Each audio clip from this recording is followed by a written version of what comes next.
Katt Williams sees single mom's card declined at grocery store. What he does next will restore your faith. The single mother had exactly 47.83s in her checking account, and her grocery bill came to find, in front of a crowded checkout line at Kroger, her card was declined not once but twice. Her 8-year-old daughter watched as her mom's face turned red with embarrassment, trying to decide which items to put back. The other customers started sighing and checking their phones, until Katt Williams stepped forward and changed everything with 4 simple words. Welcome to Visionary Story. Before we begin this story of struggle, dignity, and unexpected kindness, tell me in the comments, where are you watching from today? And if you believe stories like this need to be remembered, hit that subscribe button and help us make sure they are. The fluorescent lights of the Detroit Kroger buzzed overhead as the evening rush began to pick up. It was just past 6 p.m. on a Wednesday, and the store was filled with people stopping by after work, grabbing ingredients for dinner, picking up essentials for their family. The checkout lines were moving at their usual steady pace, scanners beeping, cards swiping, customers heading home to their lives. Katt Williams found himself in line at checkout lane 3, holding nothing more than a bag of chips and a bottle of water. He just finished a radio interview at a local station and was heading back to his hotel when he realized he needed some snacks for the room. Simple errand, in and out, nothing complicated. 3 people ahead of him in line stood a woman in her early 30s with her young daughter. The woman, Jennifer Davis, wore scrubs that had seen better days and sneakers that were clean but clearly well worn. Her daughter, Sarah, couldn't have been more than 8 years old, with pigtails and a backpack covered in cartoon characters. Katt couldn't help but notice how carefully Jennifer had shopped. Her cart wasn't full of luxury items or name brand. Instead, it held the basics: bread, peanut butter, milk, a box of cereal, some canned soup, mac and cheese, and a small package of ground beef that was marked down for quick sale. Everything about her selection spoke of someone shopping with both purpose and careful attention to every dollar spent. Sarah chatted excitedly to her mother about her day at school, pointing to items in the cart and asking if they could make grilled cheese sandwiches tomorrow. Jennifer smiled and nodded, but Katt could see the tension in her shoulders, the way she kept checking her phone, probably looking at her bank balance one more time. When it was their turn, Jennifer began placing items on the conveyor belt with practiced efficiency. The teenage cashier, whose name tag read Tyler, started scanning items with the mechanical rhythm of someone who'd done this thousands of times. "Did you find everything okay today?" Tyler asked in the standard greeting. "Yes, thank you," Jennifer replied, pulling out her debit card and preparing for the transaction. The total came up on the screen. Fine. Jennifer slid her card into the reader and entered her PIN. The machine took a moment to process, then displayed a message that made her heart sink. "Declined. I'm sorry, it looks like your card was declined," Tyler said, his voice carrying the practiced sympathy of someone who delivered this news many times before. Jennifer felt her face flush with embarrassment. "Oh, that's strange. Can you try it again? Sometimes the machine is sensitive." Tyler nodded and ran the card again. Once again, the machine displayed decline. "I'm really sorry," Tyler said, his voice a little louder now, drawing the attention of customers behind them in line. "It's not going through." Jennifer's mind raced. She'd calculated everything carefully, counted every dollar in her account. She should have had enough, unless the automatic withdrawal for her daughter's school lunch program had come out early again. Behind her in line, she could hear the subtle sounds of impatience beginning. A man cleared his throat meaningfully. A woman sighed audibly. Someone else shuffled their feet and checked their watch. "Mommy, what's wrong?" Sarah asked, tugging on her mother's hand. "Nothing, sweetheart. Just a little problem with the card," Jennifer said, trying to keep her voice steady while her face burned with humiliation.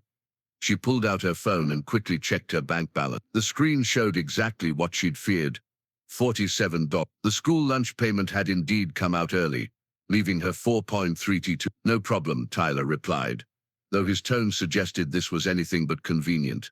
Jennifer began looking at the items on the belt, trying to quickly calculate which combination would bring her under budget. The milk was 3 point. If she put back both, that would save $8, but then they wouldn't have protein for the rest of the week. Behind her, the man who had cleared his throat earlier spoke up.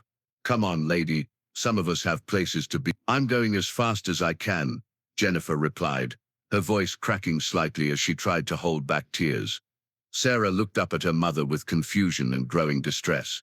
"Why is everyone being mean to you, Mom?" The question hung in the air like an accusation, and several people in line had the decency to look ashamed, but the damage was done. Jennifer's humiliation was complete, witnessed by a dozen strangers who would go home to their comfortable lives, while she figured out how to feed her daughter for the rest of the week. That's when Katt Williams stepped forward. "I got it," he said simply, pulling out his credit card. Jennifer turned around, startled. She saw a compact man in a leather jacket and baseball cap, someone who looked vaguely familiar but whom she couldn't quite place. "I'm sorry," she said. "I said I got it, the whole bill. Don't worry about putting anything back." "Sir, that's very kind, but I can't," Jennifer began. "You're not asking me to," Katt interrupted gently. "I'm offering. And before you say no, think about your daughter. She's been looking forward to those grilled cheese sandwiches, hasn't she?" Jennifer's eyes filled with tears. "I don't even know you. Why would you do this?" Katt looked at Sarah, who was watching the exchange with wide eyes, then back at Jennifer. "Because I've been where you are. Because every single person in this line has needed help at some point in their life. And because the only difference between struggling and not struggling is usually about 4.32 and some bad timing." Tyler, who had been watching this exchange with growing interest, cleared his throat. "So, should I run his card for the total?" "Yes," Katt said firmly, before Jennifer could object. "Run it." As Tyler processed Katt's card, Jennifer stood there feeling overwhelmed. "I don't know how to thank you," she said. "You don't need to thank me. Just pay it forward someday when you can." "But what if that day never comes? What if I'm always struggling like this?" Katt looked at her seriously. "It will come. You're working hard. You're taking care of your daughter. You're doing everything right. Sometimes the timing is just off. That's all." The transaction went through without a hitch. Tyler began bagging their groceries, and suddenly the routine of the checkout line resumed. But something in the atmosphere had changed. The impatience that had been building among the other customers had evaporated, replaced by something that felt almost like reverence. As Jennifer gathered her bags, Katt noticed Sarah tugging on his jacket. "Mister," she said in a small voice, "are you an angel?" Katt knelt down to her level. "No, sweetheart. I'm just someone who believes that good people deserve good things. My mommy is the goodest person in the world," Sarah declared with the certainty that only children possess. "I can tell," Katt replied. "And you're pretty good too." As Jennifer and Sarah headed toward the exit, Jennifer turned back one more time. "I'm sorry, I don't even know your name." "It's Katt," he replied. "Well, Katt, I promise I'll find a way to pay this forward someday. I know you will." After they left, something interesting happened in checkout lane. The man who had complained about Jennifer taking too long quietly asked Tyler to add a $20 gift card to his purchase. "For the next person who comes up short," he said simply. The woman behind him did the same thing, then the next customer. By the time Katt reached the front of the line to pay for his chips and water, Tyler had collected over $200 in gift cards, all designated for customers who might find themselves in Jennifer's situation. "This is amazing," Tyler said as he processed Katt's small purchase. "I've never seen anything like this. People are good," Katt replied. "Sometimes they just need a reminder." 3 months later, Katt received a letter forwarded through his management company. Inside was a photo of Jennifer in a pharmacy technician's uniform, along with a note. "Dear Katt, I wanted you to know that I got the job. It took me 2 months of interviews and training, but I'm now working full-time with benefit. Last week I was in line at the same Kroger when I saw a young father come up short on his grocery bill. I remembered what you told me about paying it forward, and I was finally able to help someone else the way you helped me." His little boy looked at me just like Sarah looked at you that day. "I think I understand now why you did what you did. It wasn't really about the money. It was about dignity and kindness, and showing someone they matter. Thank you for teaching me that lesson. Your friend, Jennifer Davis." P.S.